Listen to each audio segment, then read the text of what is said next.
So, Ritvik Tiwari, are you there? Ritvik Tiwari,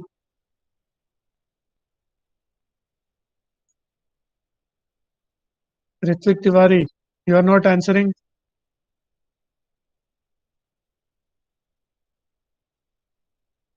Ritvik Tiwari, have हाँ, you are there, no? ठीक है, okay okay, ठीक ठीक, okay जी, चलिए, we will start today's session. So in the last class, we had seen about friend functions and how to use friend functions to access members of the class. So we saw that it was mandatory to create the object of the class in order to access the member functions of the class. Today we'll see about friend class. So friend class, again, the keyword friend will be used to declare the class as a friend. So entire class can be made as a friend of another class. So इसमें भी जो properties हैं वो same है. When a class C1 is declared as friend in another class, so हमको क्या करना पड़ेगा, क्लास C1 को क्लास C2 के अंदर एज ए फ्रेंड डिक्लेयर करना पड़ेगा, फ्रेंड C1 ऐसे लिखना पड़ेगा. ठीक, तो फ्रेंड C1 लिखेंगे इनसाइड क्लास C2, तो क्लास C1 क्या बन जाएगा, फ्रेंड ऑफ क्लास C2 बन जाएगा. ठीक है, तो क्लास C2 के डेफिनेशन के अंदर में हम क्या लिख रहे हैं, क्लास C1 को डिक्लेयर कर रहे हैं as a friend, friend C1 ऐसे करके लिखेंगे, friend keyword C1. So now then, what will happen? Friend C1 now becomes the friend of C2. Then from class C1, क्योंकि C1 जो है C2 का फ्रेंड है, then from class C1, all members of class C2 can be accessed. Private, protected, public, जो भी members हैं सभी C2 के आप एक्सेस कर पाएंगे from inside C1 with the help of an object of C2. यहाँ पे भी object is required. With the help of an object of C2, आप C1 के अंदर बैठे बैठे C2 के सभी मेंबर्स को एक्सेस कर पाएंगे. तो इसको बोलते हैं फ्रेंड क्लास. तो फ्रेंड क्लास कैसे हुआ, C2 के अंदर में C1 को डिक्लेयर किया एज ए फ्रेंड. ठीक, is a very basic idea. चलिए मैं आपको जो है एक एग्जांपल के थ्रू बता देता हूँ. I will switch into the coding window.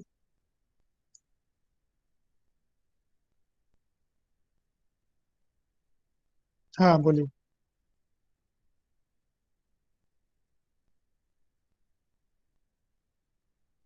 अच्छा, एक मिनट. ऋत्विक तिवारी करके एक लॉगिन है, हाँ. अच्छा, वो इम्पोस्टर है क्या? हाँ ठीक, उसको हटा दिया. ठीक ठीक ठीक, वेलकम बेटा. चलिए,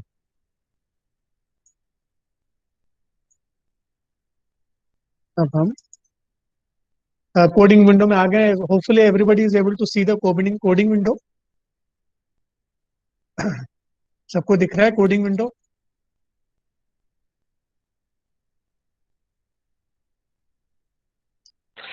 यस सर।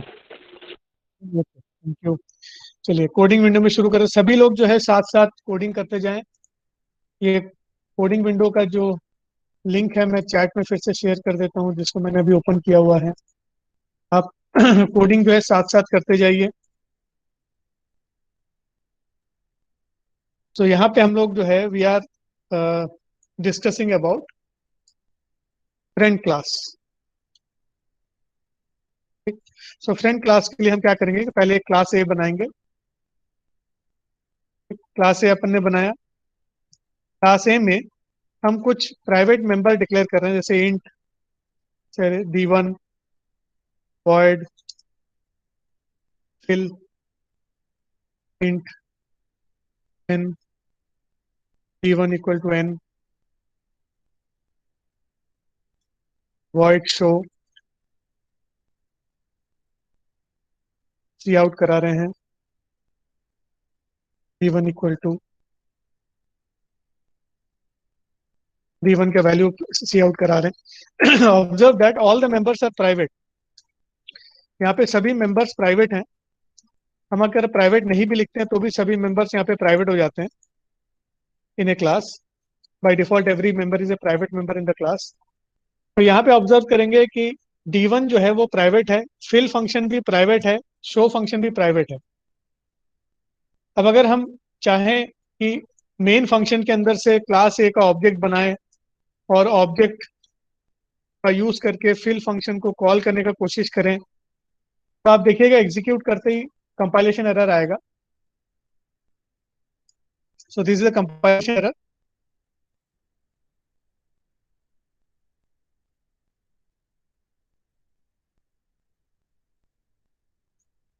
ठीक, this is a compilation error.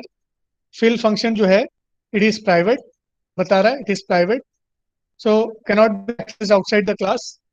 Object dot लगा के आप एक्सेस नहीं कर सकते। ठीक है, OB1 डॉट लगा के फिल फंक्शन को एक्सेस नहीं कर पाएंगे, वैसे ही शो फंक्शन को भी एक्सेस नहीं कर पाएंगे, because fill and show both functions are private, so they cannot be accessed using operator with the object। ठीक है, मेंबर एक्सेस ऑपरेटर से आप उसको यूज नहीं कर पाएंगे। They can not be access outside the class, actually class के बाहर आप उसको एक्सेस नहीं कर पाएंगे। अब हम क्या करेंगे, ये इस टाइप का एग्जाम्पल अपन ने जो है कल भी देखा था कि फ्रेंड फंक्शन बनाने से हम उसको एक्सेस कर पाते हैं using the object of the class. अभी मैं क्या करूंगा, फ्रेंड क्लास बना के किसी चीज को करेंगे हम लोग। तो यहाँ पे हम लिखेंगे class friend, sorry friend class B. तो बी क्लास में हम क्या कर रहे हैं, क्लास ए का फ्रेंड बना रहे हैं। सो बी क्लास को क्लास ए का फ्रेंड बना रहे हैं। फ्रेंड क्लास बी लिखिए या फ्रेंड बी लिखिए, दोनों सही है। फ्रेंड बी लिख सकते हैं या फ्रेंड क्लास बी भी लिख सकते हैं, बोथ स्टेटमेंट्स आर करेक्ट। अब फ्रेंड बी लिख दिया, इसका मतलब बी जो क्लास है वो क्लास ए का फ्रेंड है, तो क्लास बी हम बनाते हैं यहाँ पे।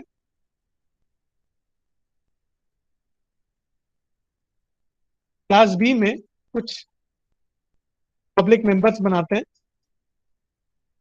जैसे वॉइड। ठीक है, उससे पहले हम एक क्लास ए का ऑब्जेक्ट बना लेते हैं OB as a data member, and fill function call करते हैं। फिल फंक्शन बना रहे हैं हम लोग यहाँ पे इंट आई, एंड यहाँ पे ओबी डॉट फिल फंक्शन को कॉल कर रहे हैं आई के साथ, वॉइड शो। इसमें ओबी डॉट शो फंक्शन को कॉल कर। ठीक, सो यहाँ पे ऑब्जर्व करेंगे कि ओबी डॉट फिल फंक्शन को कॉल कर रहे हैं हम लोग, ओबी डॉट शो फंक्शन को कॉल कर रहे हैं। यहाँ पे आप ऑब्जर्व करेंगे कि मेन फंक्शन में ओबी डॉट फिल फंक्शन कॉल करने नहीं दे रहा था, OB1 डॉट फिल फंक्शन को वो कॉल करने नहीं दे रहा था।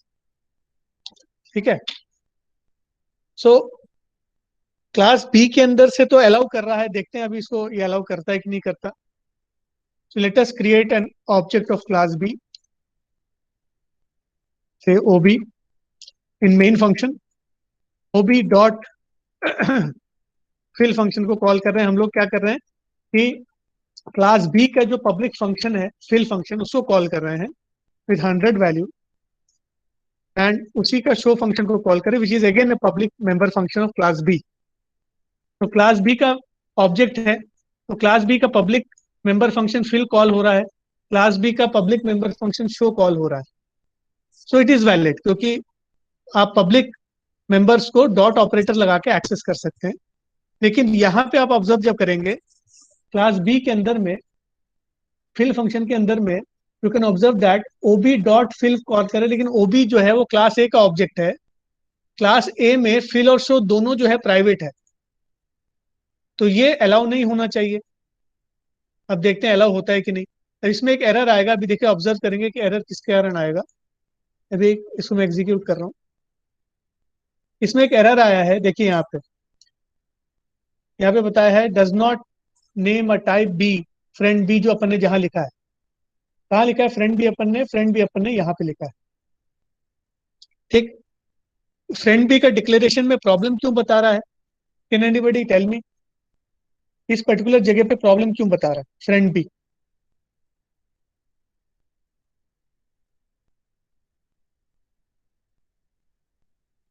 ये इस सर पर्टिकुलर वो जगह पे प्राइवेट एरर है। क्यों है? नहीं, इसमें क्या है, फ्रेंड बी जो अपन ने लिखा है क्लास बी का डेफिनेशन नीचे है। सो हमारा जो कंपाइलर है वो टॉप डाउन अप्रोच में कंपाइल करता है प्रोग्राम को।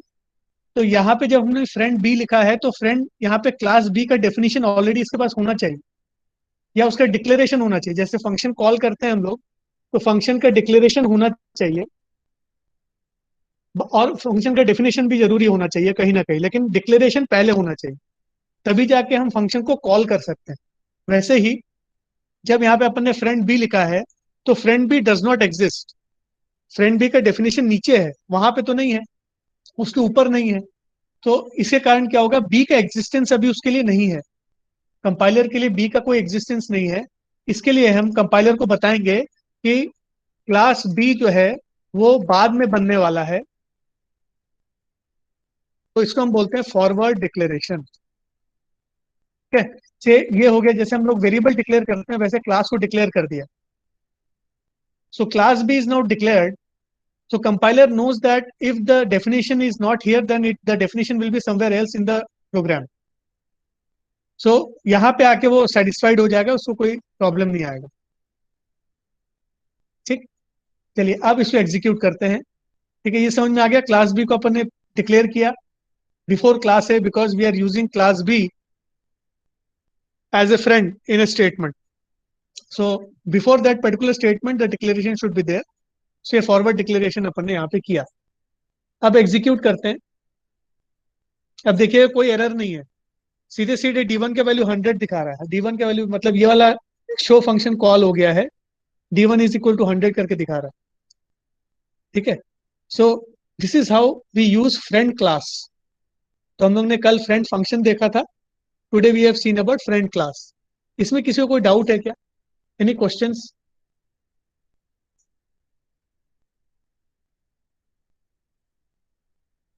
No sir. कोई क्वेश्चन है इसमें?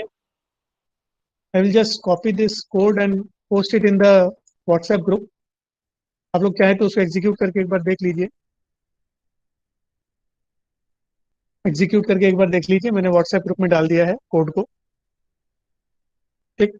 सो this is about friend class. ठीक।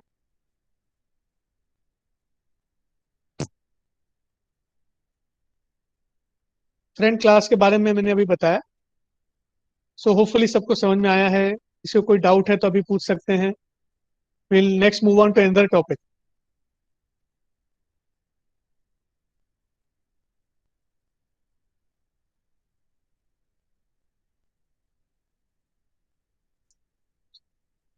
ठीक। सो चलिए, नेक्स्ट टॉपिक जो है is inheritance. I will go to the presentation screen now.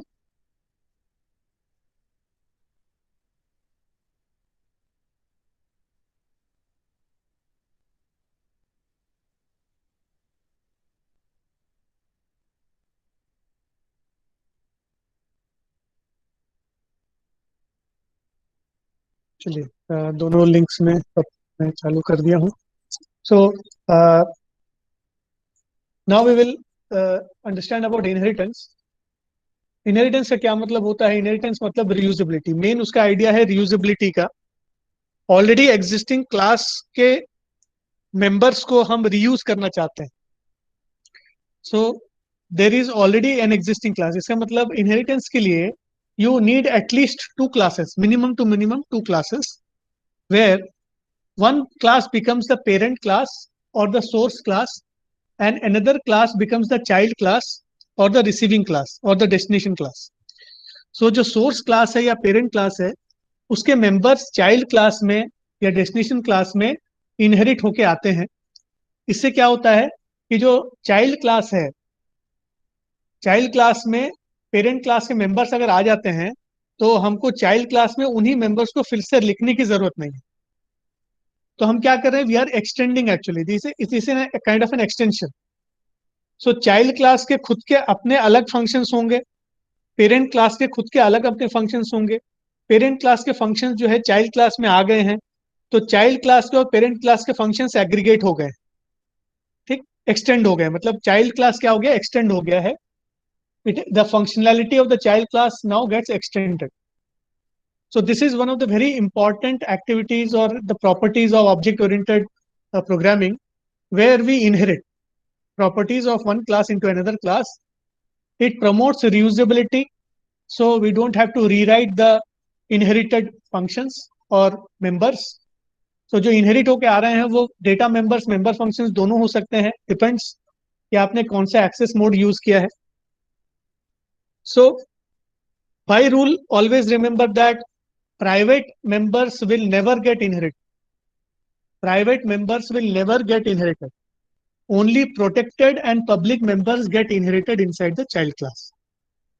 So child class में सिर्फ protected and public members he inherit होके आ सकते हैं. Private members कभी भी inherit होके नहीं आएंगे. This is the flat rule, should be understood completely, should be remembered. So जो सोर्स के जैसे काम कर रहा है वो पेरेंट क्लास हो जाता है, और जो डेस्टिनेशन के जैसे काम कर रहा है वो चाइल्ड क्लास हो जाता है, ठीक. तो पेरेंट क्लास को बेस क्लास भी बोलते हैं, चाइल्ड क्लास को डिराइव्ड क्लास भी कहा जाता है, ठीक. So there are three main categories of inheritance in C plus plus. Java में नहीं है, सी प्लस प्लस में है. सी प्लस प्लस में तीन कैटेगरी का इनहेरिटेंस बताया गया है: public, private and protected. Public, private and protected, ये तीन टाइप का इनहेरिटेंस जो हम लोग कर सकते हैं, कैटेगरी है ये. टाइप्स जो है 5 टाइप्स के हैं, कैटेगरीज 3 टाइप के हैं. अब उसमें क्या फर्क पड़ता है उसको हम लोग अभी देखेंगे. सिंटैक्स को नोट कर लें, ध्यान में रखना है कि जैसे हमको चाइल्ड क्लास क्रिएट करना है तो क्लास स्पेस चाइल्ड क्लास का नेम कोलन लगाना है. देखिए यहाँ पे कोलन सिंबल यूज किया, देखिए सिंटैक्स में कोलन लगाएंगे. कोलन लगाने के बाद फिर एक्सेस स्पेसिफायर बताएंगे, पब्लिक, प्राइवेट, प्रोटेक्टेड. उसमें से कोई भी एक एक्सेस मोड स्पेसिफायर आपको बताना है. This is the category of inheritance. यहाँ पे जैसे पब्लिक लिखा है तो ये कैटेगरी बन जाएगा पब्लिक. यहाँ पे प्राइवेट लिख देंगे तो कैटेगरी बन जाएगा प्राइवेट. यहाँ पे अगर प्रोटेक्टेड लिख देंगे तो कैटेगरी बन जाएगा प्रोटेक्टेड. सो यहाँ पे अभी जो सिंटैक्स है उसके हिसाब से पब्लिक इनहेरिटेंस हो रहा है. पब्लिक स्पेस करने के बाद आपको क्लास का नेम लिखना पड़ेगा. कौन सा क्लास का नेम? पेरेंट क्लास का नेम, जिससे आपको इनहेरिट करके लाना है मेंबर्स को.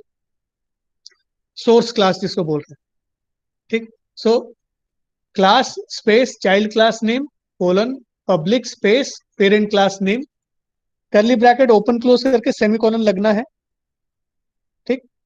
This is the definition of the child class. Clear? Curly bracket open close और सेमीकोलन जो लगा है उसके अंदर में definition of the child class रहेगा. सो कैटेगरी कहां से पता लगेगा? इस जगह से पता लगेगा. कोलन के बाद जो एक्सेस मोड आपने लिखा है that is the category of inheritance. Public, private, protected, 3 category का इनहेरिटेंस हो सकता है, ठीक. सो this is the private inheritance, private category inheritance, ठीक. तो class child class name colon private लिखा है, उसके बाद स्पेस लगा के पेरेंट क्लास नेम है, फिर डेफिनेशन ऑफ द क्लास है चाइल्ड क्लास. सिमिलरली प्रोटेक्टेड के लिए class child class name colon protected space parent class name curly bracket में definition of the child class. अब तीनों में फर्क क्या है इसको ऑब्जर्व करेंगे. तीनों का डिफरेंस हम ऑब्जर्व करेंगे. ये बेसिक चार्ट है, इसको याद रखिएगा, इसको ध्यान में रखना है, इसको नोट डाउन करके रखिए, बहुत इंपॉर्टेंट है. It is the category of inheritance, the result of inheritance.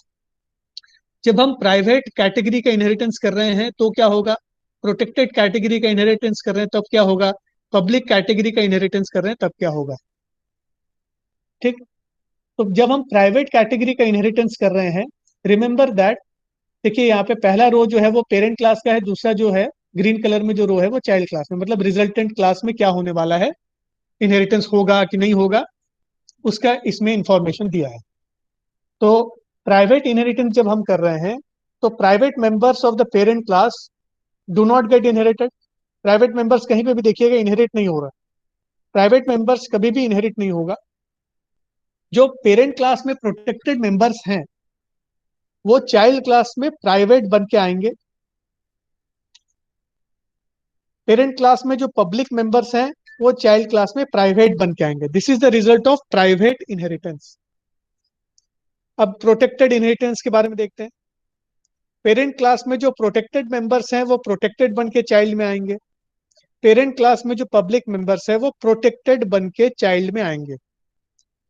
ठीक, this is the result of protected inheritance. Public inheritance के देख लेते हैं क्या रिजल्ट होता है. पेरेंट क्लास में जो प्रोटेक्टेड मेंबर्स हैं वो चाइल्ड क्लास में प्रोटेक्टेड बन के ही आएंगे. पेरेंट क्लास में जो पब्लिक मेंबर्स हैं वो चाइल्ड क्लास में पब्लिक बन के ही आएंगे. So what do we observe from here? Can anybody tell me what is the your observation? इससे क्या समझ में आया हमको? क्या ऑब्जर्वेशन आपको समझ में आया?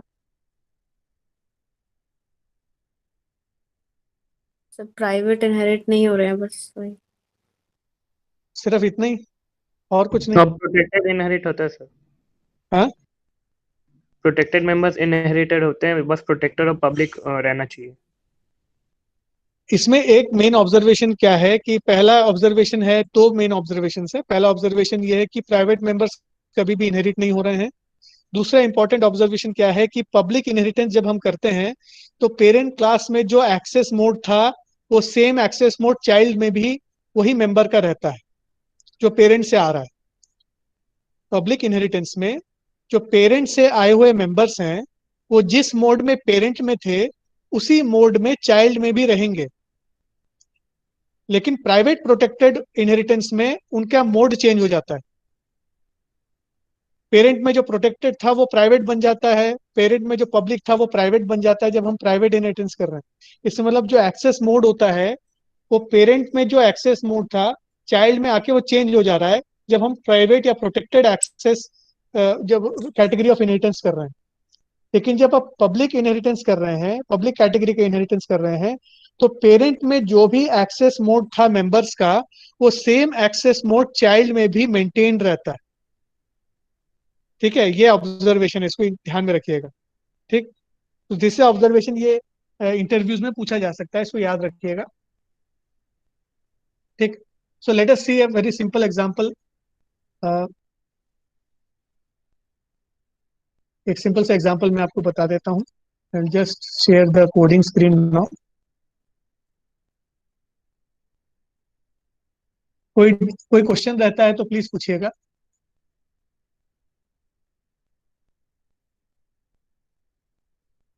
सो we are in the coding window now. यहाँ पे इसको इनहेरिटेंस लिख देते हैं. इनहेरिटेंस, एक सिंपल सिंपल इनहेरिटेंस पहले करके देखते हैं. Then I will talk in details about inheritance. तो क्लास ए जैसे पेरेंट क्लास हो गया. सोच लीजिए ए को आपने पेरेंट क्लास बनाया, या इसको मैं डायरेक्टली पेरेंट लिख देता हूँ, ज्यादा आसान रहेगा समझने में. तो पेरेंट क्लास में प्राइवेट मेंबर है इंट d1, प्रोटेक्टेड मेंबर है int d2 and public member है int d3.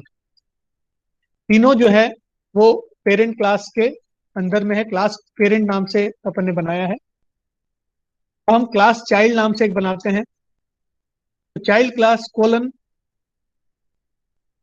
Private parent, bracket open close semicolon.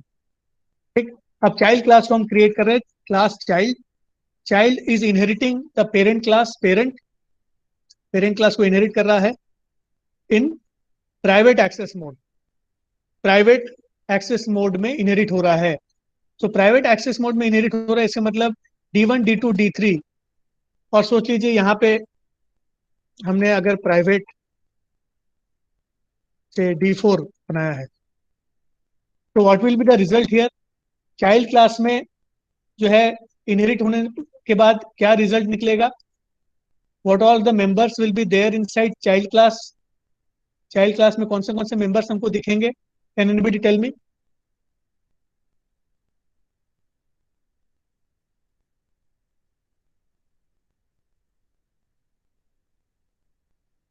D2 and D3. D2 और D3 कहाँ पे रहेगा? प्राइवेट में रहेगा, Private प्रोटेक्टेड में, पब्लिक में? प्राइवेट प्राइवेट में ही रहेगा. प्राइवेट में रहेगा। ठीक, तो ये जो है D2 एंड D3 जो है वो प्राइवेट में आ जाएंगे। ठीक है, when we are doing private inheritance. Clear. अब अभी इसी को मैं चेंज कर रहा हूँ, प्राइवेट की जगह मैं इसको लिख देता हूँ प्रोटेक्टेड। अब बताइए D2 और D3 कहाँ पे मिलेंगे हमको? प्राइवेट में मिलेंगे, प्रोटेक्टेड में प्रोटेक्टेड में। मिलेंगे, प्रोटेक्टेड में Protected. मिलेंगे। Exactly, correct. ठीक है, D2 और D3 हम लोग को प्रोटेक्टेड में मिलने लगेगा। ठीक, और इसी चीज को अगर मैं पब्लिक कर दूं तो क्या होगा? What will be the result? D2 protected and D2 D3 protected और public. D3 पब्लिक हो जाएगा। Correct correct, 100% correct.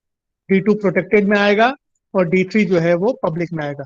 So are we clear about the inheritance जो अभी अपन ने देखा? इस द कैटेगरी ऑफ इनहेरिटेंस के बारे में जो अपन डिस्कस किया अपन ने, ये क्लियर है? किसी को डाउट है क्या इसमें? ये इंपॉर्टेंट है, ये जो एनालिसिस हम कर रहे हैं ये बहुत इंपॉर्टेंट है, बिकॉज इंटरव्यूज में जब कोडिंग का टेस्ट होता है तो आपको कोड दे दिया जाएगा, आपको फिर उसमें से एनालिसिस करके निकालना है रिजल्ट क्या निकल रहा है। ठीक है, so this is the way in which we have to interpret the code. Clear है?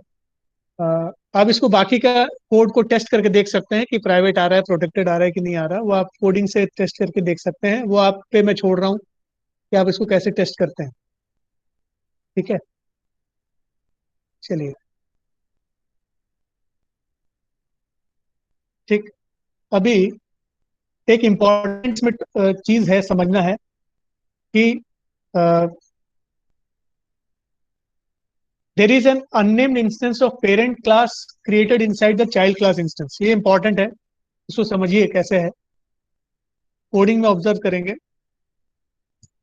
अभी मैं कोड को जो है सिंप्लीफाई कर रहा हूँ थोड़ा सा।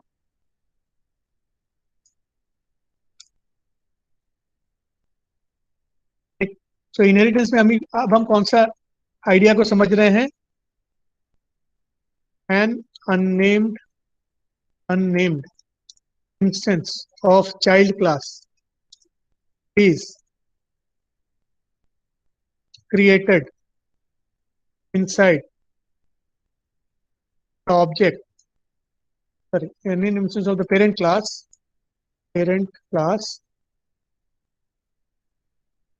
is created inside the object of child class। ठीक है, जब हम चाइल्ड क्लास को ऑब्जेक्ट बनाएंगे, C++ का कॉन्सेप्ट है, जावा में अलग कॉन्सेप्ट आ जाता है। C++ में है कि जब हम चाइल्ड क्लास का ऑब्जेक्ट बनाते हैं तो पेरेंट क्लास का एक अननेम्ड इंस्टेंस, अननेम्ड मतलब उसका नाम नहीं है, unnamed instance gets created inside the child class. ठीक, उसको प्रूव कर रहे हैं हम लोग यहाँ पे, इस स्टेटमेंट को हम प्रूव कर रहे हैं। कैसे प्रूव होगा? हम कंस्ट्रक्टर बनाएंगे, पेरेंट क्लास का कंस्ट्रक्टर बनाते हैं। पेरेंट क्लास का कंस्ट्रक्टर हमने बनाया, सी आउट लिखा, बैकस्लैश n पेरेंट, ठीक है, पेरेंट करके छोड़ देते हैं। ठीक, तो अगर ये कंस्ट्रक्टर कॉल होगा, इसका मतलब पेरेंट क्लास का इंस्टेंस बना है, क्योंकि इंस्टेंस बनते ही कंस्ट्रक्टर कॉल होता है, ये कंपलसरी है। ठीक है, it is mandatory to call the constructor. ये कंपाइलर इम्प्लिसिटली कॉल करेगा अगर इंस्टेंस बनेगा तब। अगर पेरेंट क्लास का इंस्टेंस बनेगा तो पेरेंट क्लास का कंस्ट्रक्टर 100% कॉल होने वाला है। ठीक है, अब चाइल्ड क्लास को देख लेते हैं। चाइल्ड क्लास का मैं कंस्ट्रक्टर बना रहा हूँ। चाइल्ड को मैं कैपिटल C लिख रहा हूँ। ये actually this is a convention, whenever we use class names we should use capital letter as the starting letter. चलिए, यहाँ पे अगर चाइल्ड क्लास का इंस्टेंस बनेगा तो चाइल्ड क्लास का कंस्ट्रक्टर 100% कॉल होगा। ठीक है, so we know these facts, है ना, ये हमको फैक्ट्स पता है। हम इन फैक्ट्स का यूज करके ये क्या प्रूव कर रहे हैं? ये प्रूव कर रहे हैं that an unnamed instance of the parent class is created inside the object of the child class. ठीक, अभी देखिए इस कोड को हम अगर मेन में, अभी मैंने कुछ नहीं लिखा है, इस कोड को मैं एग्जीक्यूट कर रहा हूँ। आउटपुट देखिए कुछ नहीं है ना, देयर इज नो आउटपुट, है ना। फिर से एग्जीक्यूट कर रहा हूँ, you can observe there is no output. अभी इसका मतलब कोई चाइल्ड क्लास का इंस्टेंस नहीं बना, पेरेंट क्लास का भी इंस्टेंस नहीं बना। चलिए, हम क्या करेंगे, अभी चाइल्ड क्लास का एक इंस्टेंस बनाएंगे C1 करके। हमने अभी क्या किया, we have created the instance of child class C1. C1 is the instance of child class या object of child class. तो हमारे स्टेटमेंट के हिसाब से क्या होना चाहिए, पेरेंट क्लास का जो है ऑब्जेक्ट बनना चाहिए और चाइल्ड क्लास का भी ऑब्जेक्ट, दोनों ऑब्जेक्ट्स बनने चाहिए. एग्जीक्यूट करें. देखिए यहाँ पे पेरेंट क्लास का कंस्ट्रक्टर कॉल हो गया है, उसके बाद चाइल्ड क्लास का कंस्ट्रक्टर कॉल हुआ है. So this proves the fact that when we create the child class object, एक पेरेंट क्लास का ऑब्जेक्ट भी बन जाता है उसी चाइल्ड क्लास के अंदर. ठीक है, ये कॉन्सेप्ट समझ में आया? Am I clear here? Is it clear? ये स्टेटमेंट आपको प्रूव करने के लिए कहा जा सकता है इंटरव्यूज में. Unnamed instance of the parent class gets created inside the child class. Prove it. ये बहुत सिंपल सा प्रोग्राम है जिससे आप उसको प्रूव कर सकते हैं. कैसे आपने चाइल्ड क्लास का ऑब्जेक्ट बनाया, आउटपुट में देखेंगे पेरेंट क्लास का जो है कंस्ट्रक्टर कॉल हो गया.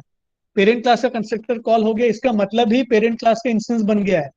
तभी पेरेंट क्लास का कंस्ट्रक्टर कॉल होगा, नहीं तो नहीं होगा. उसके बाद चाइल्ड क्लास का इंस्टेंस बन रहा है, तो चाइल्ड क्लास का इंस्टेंस कंप्लीट होगा तभी जब पेरेंट क्लास का इंस्टेंस बन जाएगा. तो दिस इज अ फैक्ट. ये कोड क्लियर है? इसमें किसी को डाउट है क्या? Any questions related to?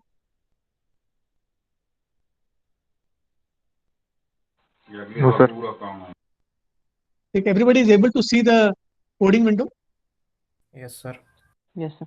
Yes, ठीक, sir. इसमें किसी को डाउट है क्या? ये क्लियर है ना? Concept is clear? ठीक है. तो इनहेरिटेंस जब होता Yes, है, sir. जब इनहेरिटेंस होता है तो ये फैक्ट जो है वो एग्जीक्यूट होता है, ध्यान में रखिएगा. अच्छा, अभी हम एक और चीज इसमें करेंगे. देखिए, मैं पेरेंट क्लास में I am creating a function void test cout \n parent test. ठीक है, ये पेरेंट क्लास का टेस्ट है, इसको हम बता रहे हैं. अगर ये टेस्ट फंक्शन कॉल होगा तो आउटपुट में हमको मिलेगा पेरेंट टेस्ट. अब ऑब्जर्व करिए मैं क्या कर रहा हूँ, चाइल्ड क्लास में भी सेम टेस्ट करके मैं फंक्शन बना रहा हूँ. This is child test. ठीक है, चलिए चाइल्ड का टेस्ट फंक्शन कॉल होगा तो ये आउटपुट में मिलना चाहिए. चाइल्ड टेस्ट करके हमको आउटपुट में मिलना चाहिए. ठीक, चलिए अभी हम C1 ऑब्जेक्ट हमारा है, चाइल्ड क्लास का ऑब्जेक्ट है, तो C1 डॉट टेस्ट फंक्शन को कॉल करते हैं. Let us observe what is the output here. Child class का टेस्ट फंक्शन कॉल हुआ, देखिए आउटपुट में क्या मिल रहा है, चाइल्ड टेस्ट. ठीक है, सो क्योंकि चाइल्ड क्लास का ऑब्जेक्ट था C1, तो C1 डॉट टेस्ट जैसे ही कॉल किया तो चाइल्ड क्लास का टेस्ट फंक्शन कॉल हो गया. अब मुझे पेरेंट क्लास का टेस्ट फंक्शन कॉल करना है, लेकिन चाइल्ड क्लास का ऑब्जेक्ट है मेरे पास. अब ये इंटरव्यू क्वेश्चन फिर से आ गया कि मेरे पास चाइल्ड क्लास का ऑब्जेक्ट है और मुझे पेरेंट क्लास का टेस्ट फंक्शन कॉल करना है. कोई तरीका है क्या? Can anybody suggest any way? Sir child class का ही मेरे पास ऑब्जेक्ट है, कैसे करेंगे बताइए? इसमें चैट में लिख के बताइए कैसा रहेगा दिखने में.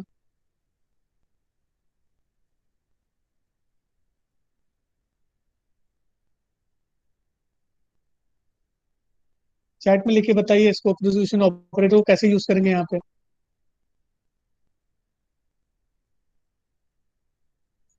चलिए अभी एक तरीका क्या है, देखिए अभी एक तरीका क्या है कि पेरेंट क्लास का किसी तरीके से इंस्टेंस मिल जाए हमको, तो पेरेंट क्लास के इंस्टेंस को यूज करके हम जो है पेरेंट क्लास के टेस्ट को कॉल कर सकते हैं. अब ये जो प्रोसेस हम अभी देख रहे हैं, अभी जो अपन ने अभी देखा C1 डॉट टेस्ट जो कॉल किया है, C1 डॉट टेस्ट क्या कर रहा है, इट इज ओवरराइडिंग. ठीक है, overriding the parent class test. It is overriding the parent class test function. C1 test क्या कर रहा है, it is overriding the parent class test function. इसको ओवरराइडिंग बोलते हैं. ये बहुत इंपॉर्टेंट टॉपिक है, याद रखिएगा, इंपॉर्टेंट कॉन्सेप्ट है, ओवरराइडिंग बोलते हैं. ठीक है, दो कॉन्सेप्ट हम इसमें देखेंगे, देख चुके, एक कॉन्सेप्ट ऑलरेडी देख चुके, ओवरलोडिंग, और ये कॉन्सेप्ट है ओवरराइडिंग. दोनों में कंपैरिजन के लिए पूछा जाता है. ठीक है, एग्जामिनेशन में दोनों में कंपैरिजन के लिए पूछा जा सकता है, इंटरव्यूज में भी पूछते हैं what is the difference between overloading and overriding. तो ओवरराइडिंग का क्या मतलब होता है, when the child class function overrides the parent class function. When the child class function overrides the parent class function, then it is known as overriding. Child class का function parent class के function को override करता है, overshadow कर देता है। इसलिए जब हम चाइल्ड क्लास का ऑब्जेक्ट यूज कर रहे हैं, डॉट लगा के टेस्ट फंक्शन को कॉल कर रहे हैं, तो वो चाइल्ड क्लास के टेस्ट फंक्शन को कॉल कर रहा है, पेरेंट क्लास के टेस्ट फंक्शन को हाइड कर दिया। क्योंकि आप ऑब्जर्व करेंगे, याद रखिएगा, पब्लिक मेंबर्स हैं। देखिए टेस्ट फंक्शन एक पब्लिक मेंबर है, समझ में आ रहा है? टेस्ट फंक्शन जो है पब्लिक मेंबर है पेरेंट क्लास का।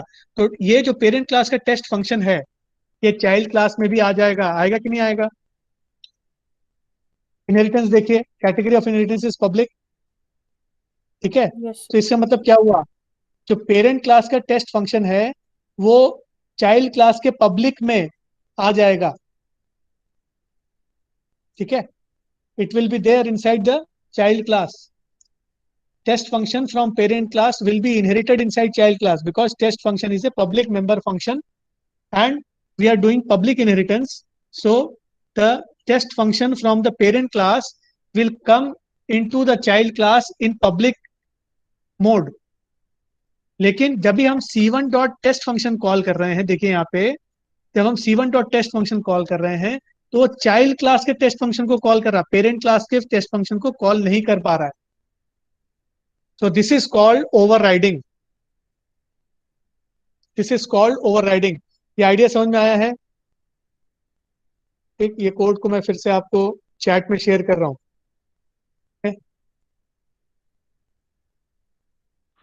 सर इसमें सुपर कीवर्ड नहीं होता क्या? नहीं होता, ये तो जावा में है सुपर कीवर्ड, इसमें नहीं है, ठीक है? इसीलिए सुपर कीवर्ड जावा में लगाया गया है, ठीक है? इसमें दिस पॉइंटर है, सुपर पॉइंटर करके कुछ नहीं होता इसमें। सर ठीक, सुपर अब क्या इसको होता कैसे है? किया जाए? हाँ हाँ, क्या बोलो? सुपर क्या होता है? जावा में सुपर कीवर्ड हम यूज करते हैं। सुपर जो होता है वो पेरेंट क्लास का इंस्टेंस हो जाता है। अननेम्ड इंस्टेंस मैंने बोला था ना कि अननेम्ड इंस्टेंस क्रिएट होता है चाइल्ड क्लास में, वो अननेम्ड इंस्टेंस जो है ना वो सुपर कीवर्ड से एक्सेस हो जाता है, ठीक? अब C++ में भी वो तरीका है जिसमें कि हम जो है पेरेंट क्लास का अननेम्ड इंस्टेंस को एक्सेस कर सकते हैं, ठीक? उसको कैसे करना है अभी देखिए, मैं कोड बता रहा हूँ। ये आपको इंटरव्यू में पूछेंगे, ठीक है? इंटरव्यूज में या टेस्ट में पूछते हैं, तो आप इसको कैसे लिखेंगे? चाइल्ड क्लास का ऑब्जेक्ट डॉट पेरेंट क्लास का नेम, अभी यहाँ पे पेरेंट ही है, पेरेंट क्लास का name, double colon parent class का फंक्शन जो ओवरराइड हो चुका है, ठीक है? तो C1 dot parent double colon test, इससे जो है हम पेरेंट क्लास का जो फंक्शन है, देखिए यहाँ पे पेरेंट टेस्ट आ गया आउटपुट में, पेरेंट क्लास का टेस्ट फंक्शन को कॉल कर सकते हैं। सो अननेम्ड इंस्टेंस को कैसे एक्सेस करेंगे? C1 मतलब object of the child class dot parent class name double colon, object of the child class dot parent class name double colon. इससे हम उस ऑब्जेक्ट के अंदर में, चाइल्ड क्लास के ऑब्जेक्ट के अंदर में जो पेरेंट क्लास का इंस्टेंस बना हुआ है अननेम्ड, इसका नेम नहीं है, उसको एक्सेस कर सकते हैं, ठीक है? So is it clear? Concept समझ में आ रहा है? ये सब इंटरव्यूज पॉइंट ऑफ व्यू से बता रहा हूँ, ठीक है? ये सब इंटरव्यूज में पूछा जाता है। So child class, child object dot parent name double colon, इससे हम क्या एक्सेस कर रहे हैं? We can access the unnamed instance of the parent class present inside the child class object, ठीक है? Child class object dot parent name double colon. So ये जो टेस्ट फंक्शन है, अब क्या होगा? पेरेंट क्लास का टेस्ट फंक्शन कॉल हो जाएगा, देखिए यहाँ पे आउटपुट में मिलता है। So this is a very simple idea behind the inheritance and the result of inheritance. देखिए अब हम क्या साइड इफेक्ट देख रहे हैं इनहेरिटेंस का, है ना? ये सब साइड इफेक्ट्स है इनहेरिटेंस का, ठीक है?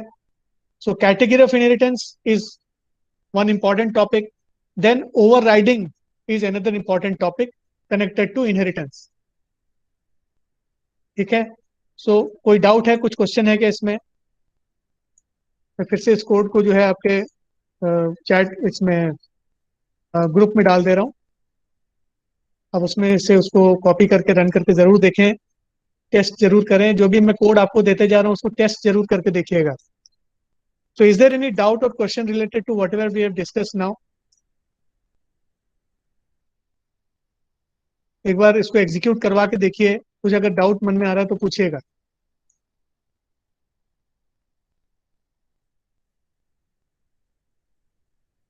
So I will share the presentation screen. So उसमें जो आज का जो डिस्कशन हुआ है उसका मैं जो एक समरी आपको बता दूं।